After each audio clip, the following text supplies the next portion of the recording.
ஆண்டவர் இரட்சகருமாக இயேசுவின் இனிதான நாமத்தினால் உங்களை வாழ்த்துகிறேன். நம்முடைய ஆவிக்குரிய சிந்தனைக்காக மத்தேயு எழுதின சுவிசேஷம் 25ஆம் அதிகாரம் 15ஆம் வசனத்தை நான் வாசிக்கிறேன்.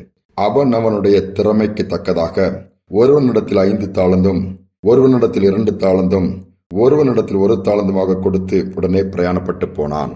இயேசு இதில் ஒரு உவமையை சொல்லுகிறார். ஒரு எஜமான் தூரதேசமாய் புறப்பட்டு போவதற்கு முன்பாக தன்னுடைய வேலைக்காரர்களை கூப்பிட்டு ஒவ்வொருவருக்கும் தாளந்துகளை கொடுக்கிறார். ஒருவனுக்கு 5, இன்னொரு 2, இன்னொருத்தருக்கு 1, யாருக்கும் கொடுக்காமல் இல்லை. போய்விட்டார். ஆனால் என்ன செய்ய வேண்டும்? இந்த தாளந்துகளை என்ன செய்கிறார்கள் என்று சொல்லி பார்த்து கொடுத்து விட்டு போய்விட்டார். ஆனால் என்ன செய்ய வேண்டுமானால் அதை இரட்டிப்பாக மாற்ற வேண்டும் என்பதுதான் எஜமானுடைய விருப்பம். வெகு நாட்களுக்கு பிறகு, காலங்களுக்கு பிறகு திரும்பி வரும்பொழுது கணக்கு கேட்கிறார். அப்பொழுது 5 வாங்கணும், அதை 10 மல்டிப்ளை பண்ணேன், அதை அப்படியே டபுள் ஆக்கிட்டேன்னு சொல்லி பார்க்கும்போது தட்டி கொடுத்து, உத்தமும் உண்மையான ஊழியக்காரன் சொல்லி நீ கொடுத்ததுல உண்மையா இருந்தா உனக்கு நிறைய பொறுப்புகளை கொடுக்கறேன்னு கொடுத்து எஜமானுடைய சந்தோஷத்துக்குள்ள பிரவேசிக்க வைக்கிறாரு. 2 தாளந்து உள்ளவன் அதே மாதிரி 4 மாத்தினா அவனே தட்டி கொடுத்தது மன்றாரு. 1 தாளந்து வாங்கணுமா அதை புதைச்சு வச்சுட்டான். இப்ப இந்த எஜமானுக்கு கோபம் வருது. நீ ஏன் இப்படி பண்ணா? இப்ப எஜமான குறை சொல்றான், சூழ்நிலையை குறை சொல்றான். எஜமான அதை எடுத்து அதிகமான தாளந்து கொடுத்தவன்ட்ட கொடுத்துருந்தாரு. இவனை இருளும் பற்கடிப்புள்ள இடத்துல போட்டு சோம்பேறியும் ஒண்ணுக்கு உதவாத ஊழியக்காரன் சொல்லி தட்டி தண்டனை கொடுக்கிறாரு. இன்னைக்கு நம்முடைய வாழ்க்கையில் ஆண்டவர் ஒவ்வொருவருக்கும் தாளந்துகளை கொடுத்திருக்கிறாரு. அதை மல்டிப்ளை பண்றோமா? அதை இரட்டிப்பாய் மாற்ற வேண்டும் என்கிறது நம்முடைய எஜமானாகிய இயேசுவினுடைய விருப்பம். கொஞ்சம் யோசித்து பார்ப்போமே. ஒரு அருமையான எஜமான் 3 வேலைக்காரங்களை கூப்பிட்டு ஒவ்வொரு கையிலும் ஒரு மூட்டை நெல் மூட்டையை கொடுத்துட்டு இங்க என்ன செய்யறாருன்னு பார்க்கலான்னு அவர் காத்துட்டு இருக்கிறாரு. ஒருத்தர் அந்த மூட்டை எடுத்துட்டு போய் பார்த்துதான் நெல் இருக்கு ரொம்ப சந்தோஷப்பட்டு நேரா ரைஸ் மில் கொண்டு போய் அரிசி எடுத்து கொஞ்சம் நல்லா சாப்பிட்டு தீத்துட்டான். இன்னொரு என்ன பண்ணா, அந்த மூட்டையை அப்படியே போட்டான் கடக்கட்டுன்னு சொல்லிட்டு. இன்னொரு அதை எடுத்துட்டு போய் என்ன பண்ணான்னா வயல்ல போய் விதைக்கிறான். அது வளருது, பாதுகாக்கிறான், தண்ணீர் பாய்ச்சி. திருப்பி அறுவடை வரும்போது அது 100 மூட்டையா மாறுது. திரும்பி அந்த எஜமான் வந்து பார்க்கும்போது கேட்கறான், ஒரு நாள் கழிச்சு என்னப்பா கொடுத்தேன்னா, ஒருத்தர் சொல்லலாம் எல்லாத்தையும் சாப்பிட்டு முடிச்சிட்டேன். இன்னொருத்தர் நான் அதை தூக்கி அப்படியே போட்டா அதை நான் யூஸ் பண்ணல அப்படின்ட்டு. இன்னொருத்தன் சொல்றான், வயல் நிலத்துல வச்சு பாருங்க இப்படி 100 மூட்டை எனக்கு கிடைச்சுன்னு அதை காமிக்கிறான். அந்த எஜமான் எதுல சந்தோஷப்பட்டிருப்பாப்ல?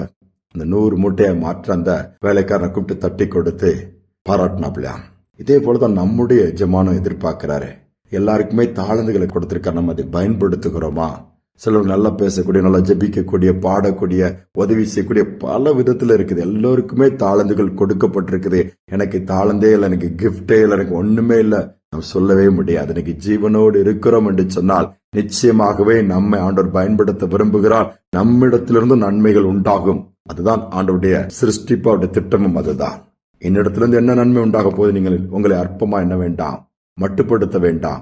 உங்களுக்கென்று கர்த்தர் கொடுத்த தாளந்துகளை கண்டுபிடிங்க, அதை ரெட்டிப்பாய் மாற்றுங்க. ஒரு நாள் ஆண்டவர் வருவாரு. அவருக்கு முன்பாக நிற்போம். நம்ம எல்லாருமே நிக்கணும். மனுக்குளம் ஃபுல்லா நிற்கும். அப்போ கிரியைகளுக்கு தக்க பலனை கர்த்தர் கொடுப்பாரா? அப்ப நமக்கு கொடுக்கப்பட்ட பொறுப்புகள்ல எப்படி இருந்தோம்? எத்தனை பேருக்கு ஆசீர்வாதமாக இருந்தோம்? எந்த விதத்துல ஆண்டவர் நம்ம மகிமைப்படுத்தணும்? எல்லாம் நமக்கு முன்பாக கொண்டு வரப்படும். அதுக்கு தக்கதான் பலன் உண்டு. அதை நம்ம யாரும் விழுந்து விடக்கூடாது. அதனால ஒருவேளை ஊழியம் செய்கிறவர்கள், நன்மை செய்கிறவர்கள் சோர்ந்து போய் உட்கார்ந்தால் இன்றிலிருந்து மீண்டுமாய் செய்ய தொடங்குங்க. மற்றவங்க அப்படி பேசுறாங்க, இப்படி அதை கவனிக்க காதிலே வாங்கி கொள்ள வேண்டாம். என் ஆண்டவர் என்ன சொல்லுகிறார்? என் ஆண்டவர் என்ன எதிர்பார்க்கிறார்? என் ஆண்டவருடைய விருப்பம் என்ன? எதற்காக இன்னும் என்னை உயிரோடு வைத்திருக்கிறார் அந்த பூமியில? அந்த நோக்கத்தை பாருங்க, அந்த திட்டத்தை பாருங்க, செயல்பட்டு பாருங்க. நிச்சயமாக பிரதிபலன் உண்டு. ஜெபிப்போம். அன்பின் தகப்பனே, எங்களுக்கு தாளந்துகளை கொடுத்திருக்க அதற்காக ஸ்தோத்திரம். நாங்கள் அதை மண்ணில் புதைத்து வைத்து விடாதபடி, அதை பயன்படுத்தாதபடி அல்லது வீணாக்கி விடாதபடி பொறுப்போடு நீர் ஒரு நாள் வரும்பொழுது கணக்கு கேட்பீரப்பா. வெறுங்கையா நாங்கள் நிற்கக்கூடாது, பயனற்றவர்களாய் நிற்கக்கூடாது, வீணாக்கினவர்களாய் நிற்கக்கூடாதப்பா. நாங்கள் அதை இரட்டிப்பாய் மாற்றினவர்களாய் உடைய கரத்தில் அதை காண்பிக்கத்தக்கதாய், கொடுக்கத்தக்கதாய், நீ உம்முடைய கரத்திலிருந்து நாங்கள் நன்மையை பெற்றுக் கொள்ளத்தக்கதா நீங்க சொல்லணும்ப்பா. உத்தமம் உண்மையுமான ஊழியக்காரியை கொடுத்ததில் நீ உண்மையா இருந்தாய், அதை இரட்டிப்பாய் மாற்றிருக்கிறான் தட்டி கொடுத்து எஜமானுடைய சந்தோஷத்துக்கு பாத்திரவான்களை மாற்ற வேண்டுமா ஜெபிக்கிறேன். இந்த கிருபை ஒவ்வொருவருக்கும் கொடுப்பதற்காய் ஸ்தோத்திரம், நடத்துவதற்காய் ஸ்தோத்திரம். துதிகனமே நமக்கு செலுத்துகிறேன் இயேசுவின் நாமத்தில் பிதாவே, ஆமேன், ஆமேன். நமக்கு கொடுக்கப்பட்ட தாளந்துகளை இரட்டிப்பாக்குவோம். இரட்டத்தனையான சந்தோஷத்தையும் ஆசீர்வாதத்தை கர்த்தர் நமக்கு திரும்ப கொடுப்பார். சிந்தனையோடு நாளை தொடர்வோம். மீண்டுமாய் நாளை தினம் சந்திப்போம்.